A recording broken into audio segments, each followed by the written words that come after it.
Bonjour et bienvenue. Aujourd'hui au programme L'apprentissage de l'abstraction par Britt-Marie Barthes, publié aux éditions Rez en 1987 pour la première fois, augmenté en 2004. Ceci est la version de 2013. Je rappelle le principe de ces capsules. Il ne s'agit aucunement de faire de la publicité. Non, le but c'est de partager une lecture, non pas dans sa totalité, mais quelques idées principales, pour vous donner envie éventuellement de lire ces ouvrages de pédagogie. Attention, l'apprentissage de l'abstraction est un ouvrage compliqué. Si vous êtes encore au début de votre carrière, je vous conseille d'attendre un tout petit peu ou alors commencer par les annexes, puisque dans ce petit manuel, il y a pas mal d'annexes avec des définitions concernant par exemple la métacognition, l'évaluation formatrice ou encore la motivation intrinsèque ou autres concepts importants pour bien comprendre dans son intégralité ce petit bouquin. Bien, commençons par la structure. Il s'agit de 10 chapitres qui partent à chaque fois d'exemples ou de constats, et autour de ces exemples et de ce constat, on essaie de construire certaines idées phares.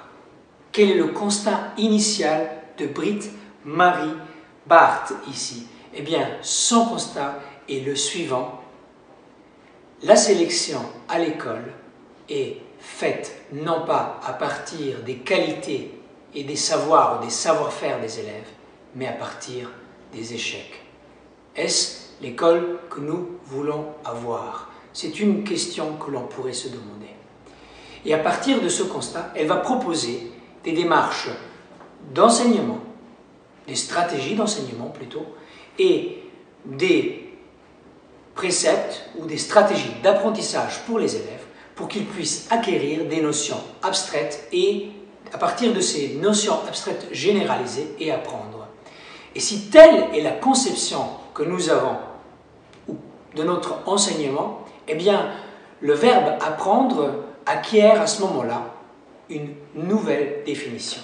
Nous la retrouvons ici à la page 35. Je cite donc la définition opératoire du concept qui serait la suivante. Apprendre serait donc d'abord la capacité de discerner des attributs, de sélectionner ce qu'on retient et ce qu'on laisse de côté. On pourrait simplifier ce concept et dire qu'il s'agit simplement du savoir conditionnel. Dans quelles conditions est-ce que telle définition est valable ou non? Et pour bien comprendre ce concept, nous avons un exemple assez concret.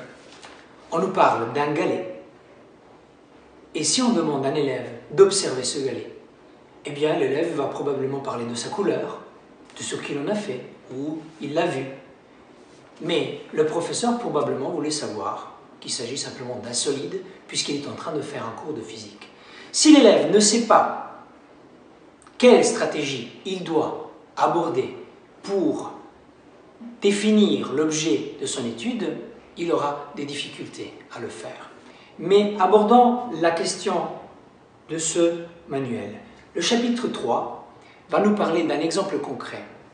Il est intéressant à lire dans la mesure où on retrouve le texte du professeur et les réponses des élèves. Et c'est à partir de cet exemple qu'on va parler de stratégie d'enseignement. Alors, quel est le constat qu'on pourrait faire à partir de ceci? Donc, c'est que nous avons besoin d'un modèle pédagogique pour pouvoir fonctionner. Et ce modèle pédagogique qui nous est expliqué ressemble énormément à ce qu'on pourrait appeler une démarche inductive. En effet, le professeur va exposer d'un côté ce qu'on va appeler les exemples oui et de l'autre côté ce qu'on va appeler les exemples non. Les exemples oui contiennent les caractéristiques de ce qu'on aimerait démontrer. Les exemples non ne les contiennent pas ou en tout cas au début ne les contiennent pas et par la suite n'en contiennent qu'une partie. Ce chapitre 4 qui va aborder tous ces concepts me paraît très important. Vous pouvez même le lire sans avoir lu le reste, puisqu'on y parle entre autres du droit à l'erreur. On y parle entre autres du contraste entre les exemples, de la progression entre les exemples, du choix du vocabulaire. Quand faut-il ou ne faut-il pas utiliser le métalangage approprié?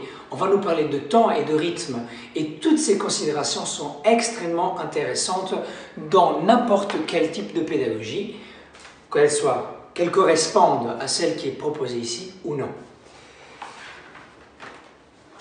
À titre d'exemple, j'ai eu énormément plaisir à lire toutes les considérations concernant le rythme et les temps, surtout lorsqu'on réfléchit par rapport à une pédagogie différenciée.